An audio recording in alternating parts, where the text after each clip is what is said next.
तर मित्रांनो, मी आता एक साधारण 10 ते 15 मिनटं ट्रेक करून आल्यानंतर आपल्याला डाव्या बाजूला एक काळ भैरवांचं मंदिर पाहायला मिळतं. आणि या मंदिराच्या इथे काय काय आहे ना तेही दाखवतो तुम्हाला. हे बघा, या इथे एक तोफ आहे, या इथे ते मंदिर आहे. खाली तुटलेली तोफ पाहायला मिळते आपल्याला. आणि समोर मंदिराचा स्तंभ उभे आहेत.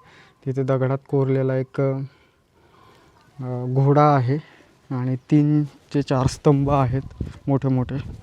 परत तुम्ही मंदिराच्या बाहेरच्या बाजूला हे बघू शकता की एक कातळा पूर्ण दगडामध्ये कोरलेली मूर्ती आहे. विरगळ आहे ह्या बाजूला, काही नक्षीकाम पाहायला मिळतं आपल्याला इथे. ही तोफ आहे गाड्यावर ठेवलेली, त्याच्या खाली तुटलेली तोफ आहे. मागे विरगळ आणि एक छोटीशी मूर्ती आहे त्याच्यावरती. छान प्रकारे असं पाहायला मिळतं. मंदिर कसं वाटलं ते पण सांगा. आता निघूया पुढच्या प्रवासाला.